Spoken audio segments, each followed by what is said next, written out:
This channel does not promote any violent, harmful, or illegal activities. All content provided by this channel is meant for an educational purpose only.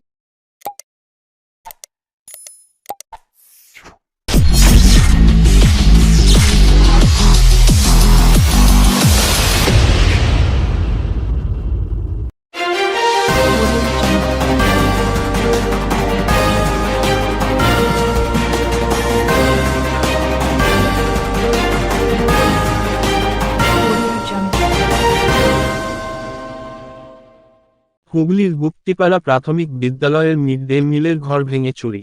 তদন্তে বলাগড় থানার police. গুপ্তিপাড়ার Hooghly জেলার আর্যনগর GSFP বিদ্যালয়ে সকাল 8:30টার দিকে বিদ্যালয়ের এক শিক্ষিকা মিড ডে মিলের রান্নাঘরে গিয়ে দেখতে পান, ঘরের তালা ভাঙা অবস্থায় পড়ে রয়েছে।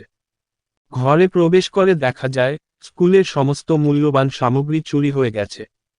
মিড ডে মিলের জন্য সংরক্ষিত খাদ্য সামগ্রী, রান্নার সরঞ্জাম, এমনকি প্রয়োজনীয় নথিপত্রও চুরি হয়েছে বলে জানা গেছে।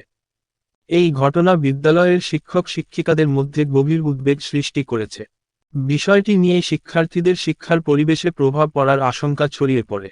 বিদ্যালয় কর্তৃপক্ষ ঘটনাটি নিয়ে সঙ্গে সঙ্গে বলাগড় থানায় অভিযোগ দায়ের করে।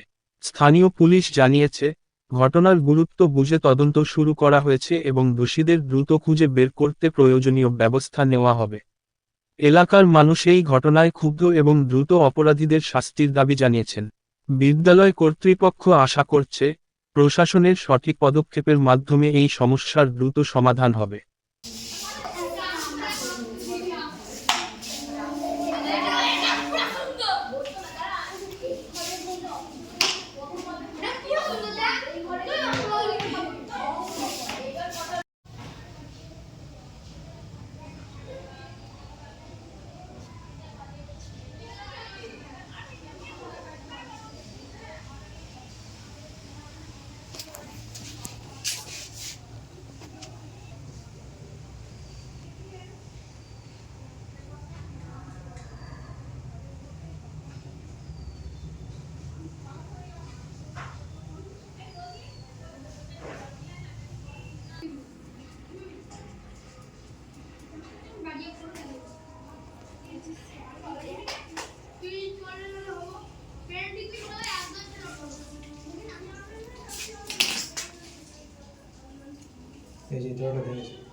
আজকে সকালবেলা যখন স্কুলে আসি, আমাদের প্রাইমারি স্কুলের একটা পোর্শনে আমাদের অঙ্গনওয়াড়ি রান্না হয়, মানে এই গ্রামের যে অঙ্গনওয়াড়ি কেন্দ্রটা আছে তারা এখানে ক্লাস করায় আমাদের এখানে, প্লাস আমাদের যে রান্নাঘরটা পুরনো রান্নাঘর আছে সেখানে ওরা রান্না করে।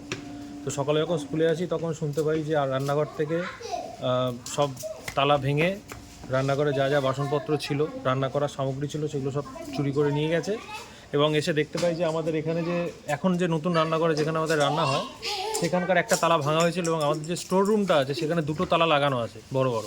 তো সম্ভবত পাশে যেহেতু বাড়ি আছে এবং ওই তালা ওরা ভাঙতে পারবে না, দুটো তালা ভাঙাটা ওদের কাছে রিস্কি হয়ে যাবে বলে হয়তো এই পরের এই ঘর থেকে আর তালা ভাঙতে যায়নি। তো তখন ওরা লাস্টে হয়তো ওখান থেকে ওই পুরোনো রান্নাঘর থেকে যা যা ছিল আইসিডিএসে সেগুলো সব চুরি করে নিয়ে গেছে। আমাদের মেন সমস্যা হচ্ছে আমাদের পিছনের যে প্রাচীরটা আছে, ওটা এর আগের বার যখন ঝড় হলো আগের বছরে, ওই প্রাচীরটা ভেঙে যায়, এবং প্রাচীরটা ভেঙে যাওয়ার ফলে পিছনটা পুরোটাই ওপেন হয়ে গেছে, পাশে রেল লাইন। তো কোনো মানুষের পক্ষে বা চোরের পক্ষে এটা এসে স্কুলের মধ্যে এই জিনিসটা করাটা খুবই ইজি, কারণ একটা গ্রামের পুরো সাইডে এটা, এবং পিছনে কিছুই নেই, পুরো ফাঁকা জায়গা। তো সেই সুযোগটা নিয়ে চুরি করেছে চোরে। আপনাদের স্কুলের ছাত্র সংখ্যা কত? আমার স্কুলের ছাত্র সংখ্যা এখন 56। অঙ্গনওয়াড়ি কত আছে আমি ঠিক সংখ্যাটা বলতে পারবো না, ওদেরও আছে সামথিং। মতামত বলতে, স্কুলের পাঁচিলটা পিছন দিক দিয়ে ভাঙা আছে এবং একটা সাবমার্শালও বসানো ছিল, সেটাও লোকে ভেঙে দিচ্ছে।